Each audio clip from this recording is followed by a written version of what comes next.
Assalamualaikum warahmatullahi wabarakatuh. Bismillah wassalatu wassalamu ala rasulillah Muhammad ibn Abdillah wa ala alihi wa ashabihi wa man wala. Wa ba'd, saudara-saudara, senjata ampuh melawan syaitan. Dan inilah yang akan kita bicarakan pada pertemuan kali ini. Saudara-saudara, syaitan senantiasa mengganggu dan menyerang saudara-saudara manusia, khususnya orang mukmin, dari berbagai sisi, dalam keadaan dan dalam berbagai keadaan, saudara-saudara. Untuk itu, agar usaha mereka tidak berhasil dan dapat dipatahkan, maka seseorang mukmin harus mempunyai senjata khusus dalam menghadapi mereka, saudara-saudara. Di antara senjata yang harus dipegang seorang mukmin dalam melawan serangan syaitan ini adalah sebagai berikut, saudara-saudara. Yang pertama, berlindung dan memohon bantuan hanya kepada Allah Subhanahu wa taala, saudara-saudara.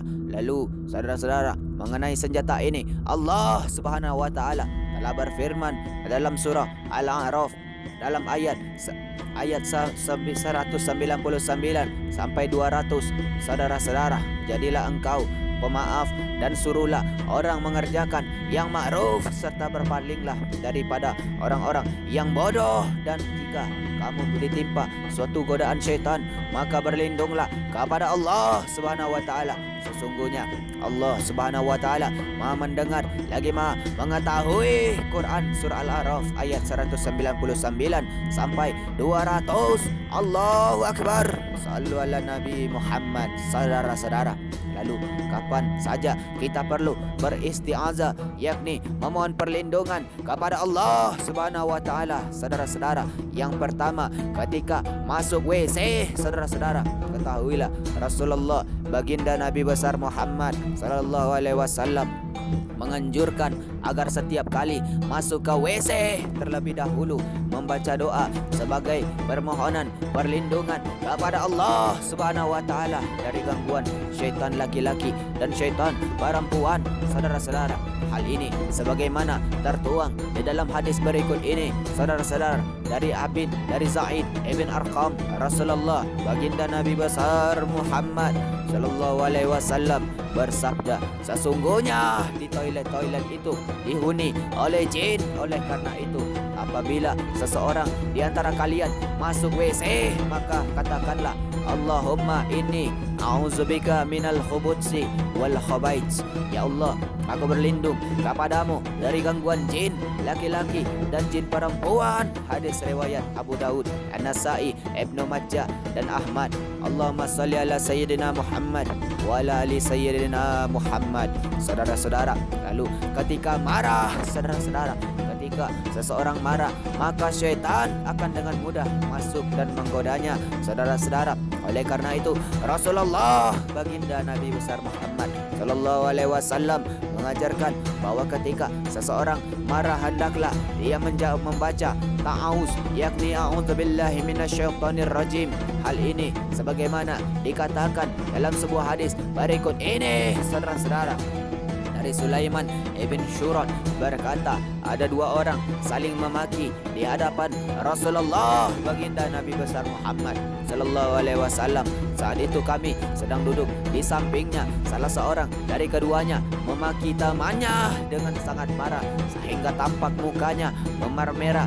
Rasulullah baginda Nabi besar Muhammad sallallahu alaihi wasallam kemudian bersabda, saudara-saudara, sesungguhnya saya mengetahui sebuah kalimah yang apabila diucapkan maka kalian akan hilang, maka marah kalian akan hilang, yaitu a'udzubillahi minasyaitonir rajim. Aku berlindung kepada Allah Subhanahu wa taala dari godaan syaitan yang terkutuk.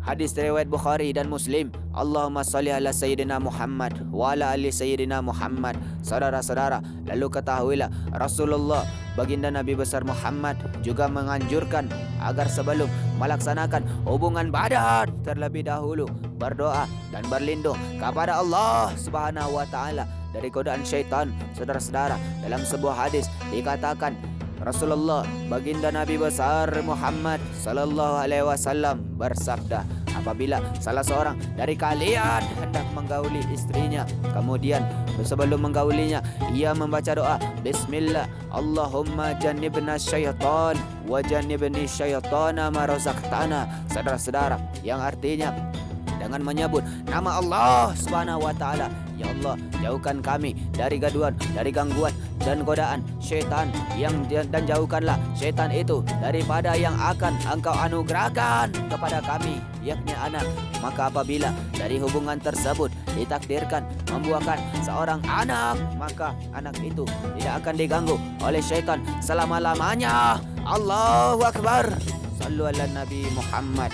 Hadis riwayat mutafakun alaih. Allahumma salli ala Sayyidina Muhammad wa ala ali Sayyidina Muhammad.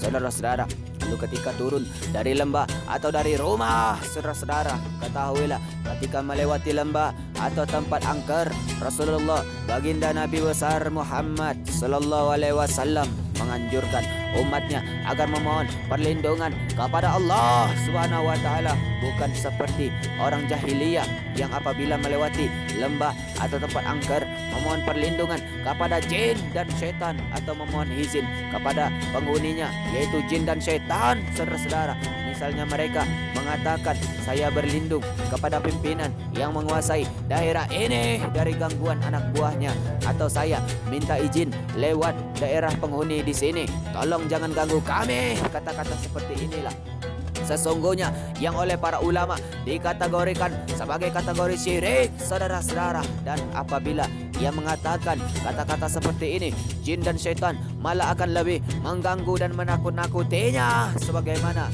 hal ini sebagaimana difirmankan oleh Allah Subhanahu wa taala dalam Quran surah Al-Jin ayat ke-6, saudara-saudara. Dan bahwasanya ada beberapa orang laki-laki di antara manusia meminta perlindungan kepada beberapa laki-laki di antara jin, maka jin-jin itu menambah bagi mereka gangguan dan ketakutan. Quran surah Al-Jin ayat ke-6.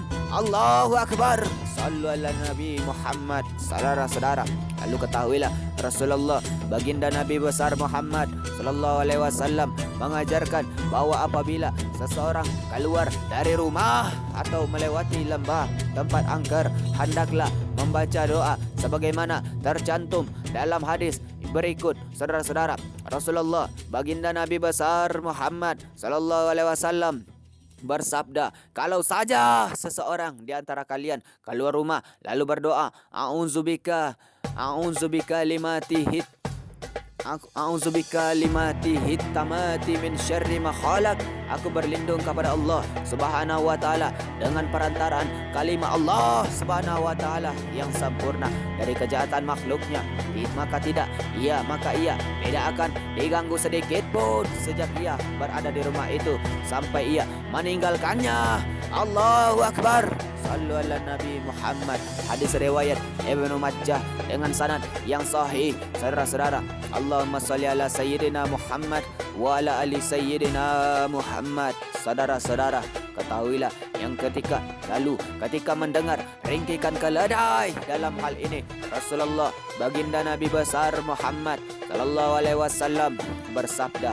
Abu Hurairah berkata, Rasulullah baginda Nabi besar Muhammad sallallahu alaihi wasallam bersabda, apabila kalian mendengar ayam jantan berkukuruyu atau berkokok, saudara-saudara, maka mintalah karunia dari Allah Subhanahu wa taala, karena sesungguhnya ayam itu melihat malaikat. Dan apabila kalian mendengar ringkikan keledai, berlindunglah kepada Allah Subhanahu wa taala dari godaan tipu daya dan tipu daya syaitan, karena keledai itu telah melihat syaitan. Hadis riwayat Bukhari dan Muslim. Allahu Akbar.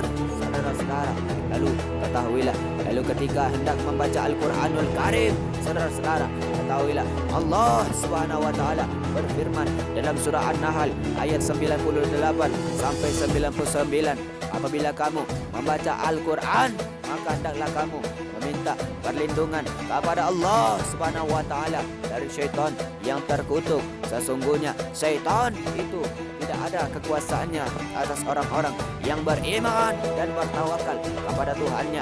Quran surah An-Nahl ayat 98 sampai 99. Allahu Akbar. Sallu ala Nabi Muhammad. Saudara-saudara, ketahuilah sehubungan dengan masalah kegunaan membaca ta'awuz sebelum membaca Al-Quran, Ibnul Qayyim mengatakan bahawa dengan ta'awuz terlebih dahulu bertujuan yang pertama, Al-Quran merupakan obat terhadap penyakit-penyakit yang ada di dalam dada. Penyakit ini biasanya dihembuskan dan dibuat oleh syaitan berupa bisikan dan hawa nafsu dan kehendak-kehendak negatif. Saudara-saudara, dengan dibacakan ta'awuz, syaitan akan lari dan hati pun akan tenang dan bersih. Saudara-saudara, Allahu Akbar, sallu ala Nabi Muhammad. Saudara-saudara, ketahuilah Al-Quran merupakan modal untuk mendapatkan petunjuk, mendapatkan ilmu dan kebaikan di dalam hati.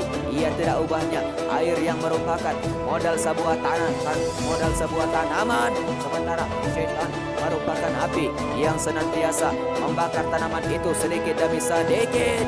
Setiap kali hati itu tenang, syaitan akan segera membakarnya.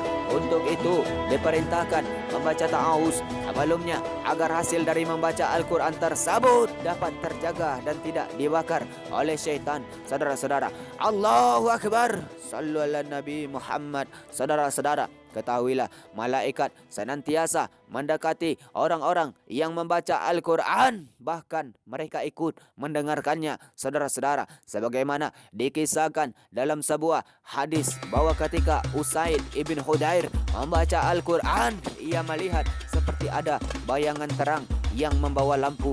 Saudara-saudara, ketika ditanyakan kepada Rasulullah baginda Nabi besar Muhammad sallallahu alaihi wasallam, Rasulullah baginda Nabi besar Muhammad sallallahu alaihi wasallam menjawab bahawa itu adalah malaikat, sementara syaitan adalah musuhnya malaikat.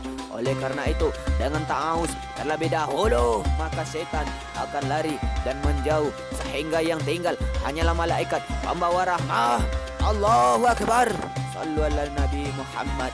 Saudara-saudara, lalu ketahuilah yang keempat, ketika seorang membaca Al-Quran, syaitan selalu memacu kuda dan kakinya agar si pembaca tadi menjadi sibuk dengan berbagai pikiran lain sehingga lupa dan kurang memperhatikan maksud dan makna di balik ayat yang dibacanya itu. Untuk mengusir syaitan tersebut, maka dianjurkan membaca ta'awuz sebelumnya. Saudara-saudara, lalu ketahuilah senjata kedua adalah memohonkan perlindungan kepada Allah Subhanahu wa taala untuk keluarga dan seluruh keturunan. Dalam sebuah hadis dikatakan, Ibnu Abbas berkata, Rasulullah baginda Nabi besar Muhammad sallallahu alaihi wasallam pernah memohonkan perlindungan untuk Al-Hasan dan Al-Husain cucu beliau dengan mengatakan, uizukuma bi kalimati hitamah min kulli syaitan wa hama wa min kulli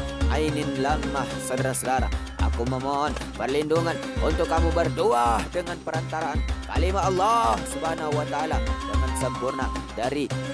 yang sempurna dari semua kejahatan syaitan dan semua hawa nafsu, juga dari semua kejahatan mata yang penuh dengki. Saudara-saudara, lalu Rasulullah baginda Nabi besar Muhammad sallallahu alaihi wasallam kemudian bersabda kembali, sesungguhnya nenek moyang kalian berdua, maksudnya Nabi Allah Ibrahim alaihissalam, juga pernah memohonkan perlindungan untuk kedua putranya Ismail dan Ishak. Allahu Akbar, sallu ala Nabi Muhammad. Hadis riwayat Bukhari. Allahumma salli ala Sayyidina Muhammad wa ala ali Sayyidina Muhammad. Saudara-saudara, ketahuilah menyangkut masalah ta'awuz dan bacaan Al-Quran untuk mengusir syaitan ini, seringkali muncul pertanyaan, mengapa setiap kali saya membaca doa ta'awuz dan membaca ayat Al-Quran lainnya untuk mengusir syaitan, akan tetapi syaitan itu malah hadir dan membisikkan hal-hal yang tidak diinginkan, menyibukkan pikiran, bahkan malah tetap saja solat tidak konsen dan tidak khusyuk. Mengapa? Apakah doa dan ta'awuz tersebut tidak manjur? Pertanyaan ini barangkali kita jawab. Pertanyaan di atas barangkali kita jawab bahwa doa dan ta'awuz itu ibarat sebuah pedang yang berada di genggaman seorang tentara. Apabila tangannya kuat, maka ketika pedang itu digunakan untuk menebas musuh akan terbunuh. Allahu Akbar, sallu ala Nabi Muhammad. Namun apabila tangan si tentara tersebut tidak kuat, maka tidak akan berpengaruh sedikit pun. Boro-boro membunuh dan mengusir, mengangkat pedangnya saja, ya dia tidak kuat. Demikian juga dengan doa dan ta'awuz apabila keluar dari mulut orang yang saleh, warok dan bertakwa, maka ia akan berfungsi ibarat api yang dapat membakar setan dengan mudah. Namun apabila keluar dari mulut orang yang lemah imannya, maka tidak akan mempengaruhi apapun. Na'udzubillah min zalik, saudara-saudara. Sementara Abul Faraj Ibn Al-Jauzi dalam bukunya Tablis Iblis menganalogkan dengan indah sekali, saudara-saudara. Ketahuilah perumpamaan iblis, yakni syaitan, dengan orang yang bertakwa dan orang yang lemah imannya, yakni yang kurang bertakwa itu seperti seorang laki-laki yang sedang duduk sambil memegang makanan dan daging. Tiba-tiba datang seekor anjing menghampirinya. Laki-laki itu lalu berkata, "Hus!" mengusirnya. Maka anjing itu pun lari seketika, saudara-saudara. Lalu anjing itu lalu lewat ke hadapan orang yang juga sama sedang membawa makanan dan daging. Orang itu pun kemudian mengusirnya. Akan tetapi anjing itu tidak memperdulikannya. Ia tetap diam dan tidak pergi, saudara-saudara. Demikianlah perumpamaan antara orang bertakwa yang dicontohkan oleh laki-laki pertama dan orang yang kurang bertakwa yang diumpamakan dengan contoh kedua dalam masalah doa dan ta'awuz. Oleh karena itu, saudara-saudara, agar doa dan ta'awuz yang dilafalkan dapat berpengaruh besar, maka seorang mukmin terlebih dahulu harus memperkuat keimanan dan ketakwaannya, saudara-saudara. Karena kalau tidak diperkuat, doa dan ta'awuz tersebut akan berlalu begitu saja, tidak berpengaruh. Allahu Akbar. Sallu ala Nabi Muhammad. Saudara-saudara, ketahuilah, lalu senantiasa menyibukkan diri untuk terus berzikir kepada Allah Subhanahu wa taala. Hal ini sebagaimana disebutkan dalam sebuah hadis bahwa Nabi Allah Yahya alaihi salam memerintahkan Bani Israel untuk melakukan 5 hal. Salah satunya adalah dzikrullah, saudara-saudara, karena seseorang tidak dapat menjaga dirinya dari godaan syaitan melainkan dengan zikir kepada Allah Subhanahu wa taala, mengingat Allah Subhanahu wa taala. Saudara-saudara, di dalam Al-Qur'anul Karim surah Al-A'raf ayat 201, Allah Subhanahu wa taala berfirman, sesungguhnya orang-orang yang bertakwa bila mereka ditimpa was-was dari syaitan, mereka ingat kepada Allah Subhanahu wa taala, maka ketika itu juga mereka melihat kesalahan-kesalahannya. Quran surah Al-A'raf ayat 201. Allahu Akbar. Sallu ala Nabi Muhammad. Saudara-saudara, ketahuilah demikian di antara jurus-jurus dan senjata dalam menghadapi serangan syaitan. Pada dasarnya senjata ini akan ampuh. Ini akan ampuh apabila orang yang menggunakannya mempertebal keimanan dan ketakwaannya terlebih dahulu. Apabila tidak, maka senjata ini tidak akan ada pengaruh dan dampak sedikit pun. Allahu Akbar. Sallu ala Nabi Muhammad. Saudara-saudara yang dimuliakan oleh Allah Subhanahu wa taala, mungkin hanya itulah yang bisa kita bicarakan pada pertemuan kali ini. Mudah-mudahan ada manfaatnya. Terima kasih atas segala perhatian saudara. Mohon maaf atas segala kekurangan. Wabillahi taufik wal hidayah. Wassalamualaikum warahmatullahi wabarakatuh.